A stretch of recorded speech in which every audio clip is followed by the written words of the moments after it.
Welcome to the deep dive. Today we're jumping into Mont Kiara, Kuala Lumpur. You know, it's that place everyone knows as a premium address. Right, it definitely has that reputation. Yeah. But the market there, well, it's not always straightforward, is it? It can be quite complex, almost paradoxical. Exactly. Paradoxical is a good word. We hear a lot about general market issues, maybe oversupply, prices sort of stagnating in KL generally. But Mont Kiara seems to have its own story. We're seeing what looks like a real flight to quality. That's right. Buyers, especially discerning ones, they seem to be zeroing in on specific projects, the ones that really deliver. So our mission today is to unpack that. We're looking specifically at the Mont Kiara subsale market. And just for you listening, subsale means properties being sold again, not direct from the developer. It gives us a really clear picture of, well, actual demand. Yeah, we're using real transaction data, April 2024 to March 2025, to see what makes a property a blue chip asset there, what's really moving. And by blue chip, we mean properties that just consistently show demand. They hold their value, people want them, they're liquid. So we've crunched the numbers and we're focusing on the top 5 most transacted properties in that time frame. That's Seni Mont Kiara, Residensi 22, 28 Mont Kiara or MK 2811, Mont Kiara, MK 11, and Arcoris Residences. Okay, let's set the scene a bit more. Mont Kiara, it's often called an expat enclave, right? Almost half the population is international, from like over 30 countries. It's true. And a huge part of that appeal is the schools.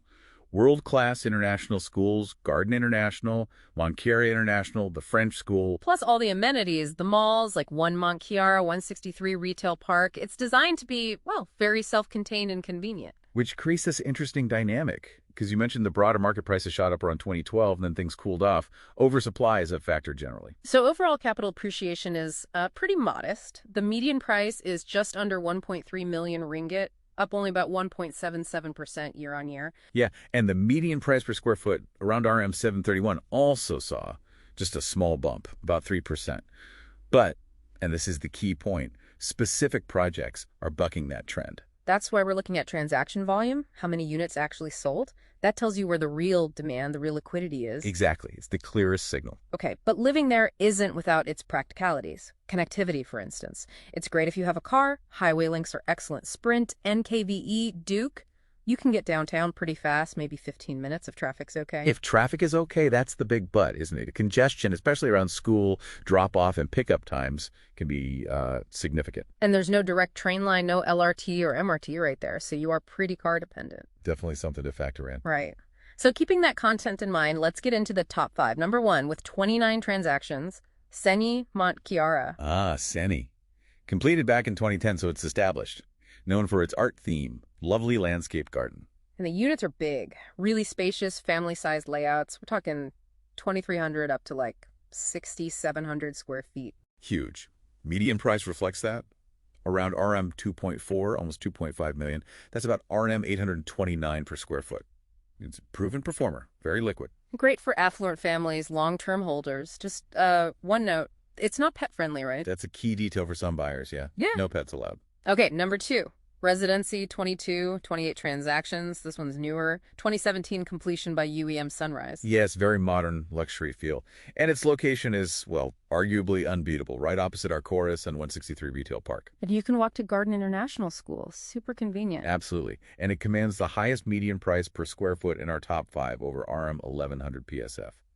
Median unit price around RM 2.28 million. So definitely targeting that high-end family segment that wants modern luxury and ultimate convenience. Precisely. Moving to number 3, 28 Mont Kiara, MK28. 27 transactions. This one actually won a big award back in 2010, World's Best High-Rise. It did, and it's very geared towards families, especially those with younger kids. Lots of resort-style facilities like that aqua deck water play area. Units are generous too, maybe 2,500 to 3,000 square feet. Median price just over RM 2 million, around RM 762 PSF. So a solid choice for families looking for that secure, activity-filled condo lifestyle. Number 4, and this one's fascinating, 11 Mont Kiara, MK11, 23 transactions. Yeah, MK11 is a really interesting story. It's an older building, completed 2011. But it just won a gold award for property management, the Edge Malaysia Award for 2024. That's huge for an older condo. It absolutely is. It speaks volumes about how well it's been run and maintained. It shows in the price, 2 highest median price here at RM 3 million. Wow. And the units are massive again, up to like 6,700 square feet. PSF around RM 856. Strong rental yield too, apparently. Yeah, reported at 5.61% for 2025, which is quite healthy. This one attracts high net worth families who really value that quality management and, well, sheer space. Okay, rounding out our top 5 is Arcoris Residences. 20 transactions. Arcoris is different. It's that integrated development residential, shops, hotel, offices, all in one complex. So unmatched convenience in that sense. You barely need to leave the building for daily needs. True. It has the lowest median price in the top 5, under $1 million at RM 966,400. But a very high PSF, over RM 1,050, because the units are smaller. Right. More compact, efficient layouts. Exactly. Units range from about 850 to 2,000 square feet.